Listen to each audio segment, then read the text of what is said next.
The 2014 Detroit Tigers might have had one of the best pitching rotations in Major League Baseball history, with 4 Cy Young winners. They also had Miguel Cabrera still in his prime, along with MVP runner-up Victor Martinez.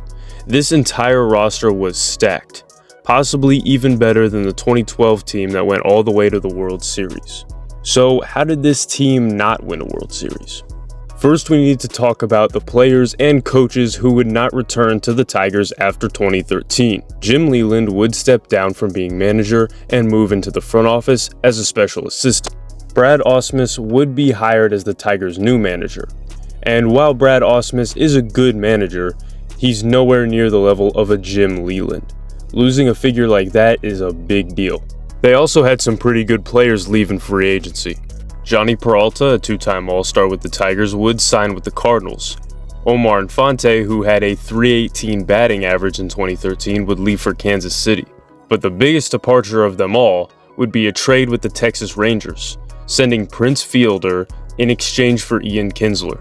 Losing a bat like Prince Fielder after what he did in 2012 and 2013 is rough, even if Ian Kinsler was a guy who hovered around 20 homers and a .300 batting average from 2014 to 2016.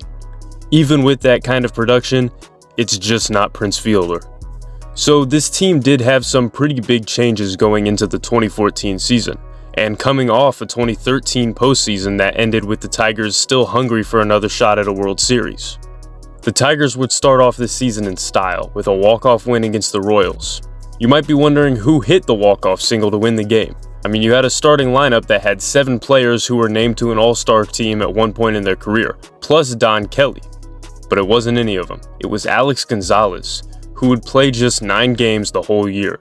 At the end of May, the Tigers were 31-21, sitting 5.5 games above the rest of the division, which really isn't a huge surprise, but still, everything is going pretty good for the Tigers so far. Then by the All-Star break, they were 53-38, now 6.5 games up in the division. The Tigers had 4 players named to the All-Star team that year: Miguel Cabrera, Victor Martinez, Max Scherzer, and Ian Kinsler. Then on July 31st, the Tigers would make a big trade to acquire former Cy Young winner and All-Star David Price. The Tigers did have to give up Austin Jackson to Seattle, along with Drew Smyly, and prospect Willy Adames to Tampa Bay. Unfortunately, in August, the Tigers had a rough stretch of games and lost their top spot in the division. From August 6th to August 12th, they went 1-6, and they got as far back as 3 games from the top spot in the division. It wasn't until September 3rd that the Tigers outright held the number 1 seed in the AL Central. The Tigers finished the year 90-72 with a division title. In the playoffs, they were set to face the 96-66 Baltimore Orioles. Baltimore didn't necessarily have the star power Detroit had, but their lineup was filled with guys who could hit bombs. Game 1 would be in Baltimore and ended in a blowout win, 12-3 for the Orioles. Game 2 looked like a Tigers win at first. Back-to-back homers from JD Martinez and Nick Castellanos would put the Tigers up 5-2 in the bottom of the 4th. Even though Baltimore did end up scoring a run in the bottom of the 4th, Victor Martinez doubled in the 8th to put the Tigers up 6-3. Then the bottom of the 8th came. A single from Steve Pearce scored a run to make it 4-6. Then Delman Young, a former Detroit Tiger, hit a double to score 3 to give Baltimore a 7-6 lead. The Tigers then went 3 up and 3 down in the top of the 9th. Baltimore now had a 2-0 series lead, and this meant that Game 3 was win or go home for Detroit. One of the best teams in Tigers history was at risk of getting swept in the ALDS, and Game 3 was at home, in Detroit. It was time for the Tigers to lock in at this point. So in Game 3, at the top of the 6th, Nelson Cruz did hit a 2-run home run to put Baltimore up. But the Tigers still had plenty of time left in the game, with good bats in the lineup and David Price on the mound. Baltimore would go scoreless the rest of the game, so it was now the bottom of the 9th, season on the line. Victor Martinez doubled to start the inning, then JD Martinez drove him in. Brian Holiday would strike out, but that brought up Nick Castellanos, who was intentionally walked. This would now bring up Hernan Perez, who would pinch hit for Andrew Romine. Perez had only played 9 games up to this point in the regular and postseason combined. His stats so far were 6 at-bats, 1 hit, 1 walk, and a strikeout. He had a chance to be a postseason hero in Detroit. This was it. Game on the line, season on the line. And he grounded into a double play to end the season. Hernan Perez would go on to have a 10-year major league career, with a solid stint in Milwaukee from 2016 to 2019 where he would be an everyday player. But as a 23-year-old in 2014 who had yet to solidify his spot in the majors, it probably felt terrible for him. Everyone felt terrible. The team and the entire city that was behind him. Another year with World Series aspirations that ended in disappointment. This stretch from 2012 to 2014 will always be one as Tigers fans that we look back on and wonder, how did we never win anything? But it's another what if that you can add to the list of long what ifs for Detroit Tigers fans to think about. So what was the aftermath of all this? Well, this would be Don Kelly's last game with the Tigers, sadly. Torrey Hunter would end up going back to Minnesota where he would wrap up his career. And Max Scherzer would sign with the Washington Nationals. And that was all in the offseason leading into 2015. During 2015, David Price would be traded away midway through the season.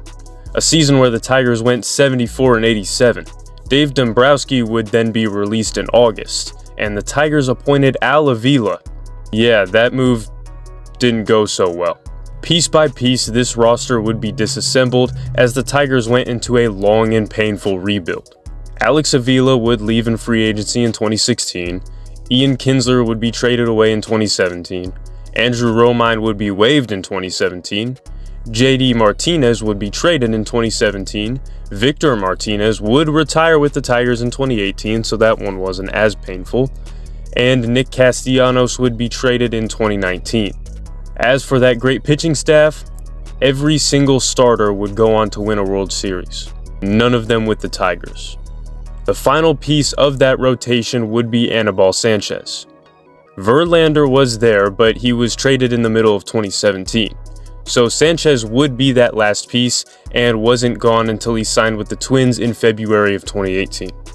The final player from that 2014 team to play for the Tigers would be Miguel Cabrera, who would retire in 2023 after spending 16 years in Detroit. He did join the 3,000 hit and 500 home run club by the time his career was over. Sadly, never brought the Tigers back to a World Series. As for the Tigers franchise, things got very ugly. In 2019, they would go 47-114. They wouldn't make the playoffs for nearly 10 years. So why did they never win a World Series? Well, it was a mix of a lot of different reasons. They had to go against teams like the Giants and Boston during this time period. They also got very unlucky with injuries. Some guys did underperform in the postseason in 2014, but it was only 3 games, so it's kind of a small sample size. Obviously, you do wish Ian Kinsler played a little bit better, but I don't think a lot of players choked in the postseason, and that was the main reason we lost. It was just kind of unfortunate. By the time 2015 came around, about half of the Tigers' everyday players were close to 30 or getting onto the wrong end of 30. You also had some big contracts in there that made guys very hard to move once they started to decline. You also had the decision to fire Dave Dombrowski and promote Al Avila. That one might be one of the biggest downgrades in Tigers history. Really, it was just a perfect mix of everything that hurt the Tigers. Will this new era of Tigers baseball suffer the same fate? Who knows? Maybe they will, but maybe Tigers baseball is cursed and we really did sell our souls back in 1984 for that championship. I did really quick want to clarify something that I think I forgot. When I said that we didn't lose because players didn't choke, that isn't entirely true. Because like I showed the bullpen ERA in the last 3 playoffs, that little graphic, yeah, the bullpen was a big reason that we didn't go farther into the playoffs. And like what Jabba Chamberlain did in Game 2 against the Orioles, that didn't help. So I wasn't saying that the players are like, it's not their fault, they did everything they could. Obviously, you want guys to play better. The bullpen could have pitched better. We had guys like Ian Kinsler could have played better, both defensively and offensively. Obviously, there are areas where we could have been better. But I do think a big part of it was injuries and we were just unlucky. We're the Detroit Tigers, so it happens. That era was just something that those teams from 2011 to 2014 are probably some of the best teams to never win a World Series in baseball history. And that's, that's a good thing and a bad thing, because we were very lucky to witness that and see those teams and see those great players. But at the same time, it does hurt really bad that we were never able to win a World Series with them.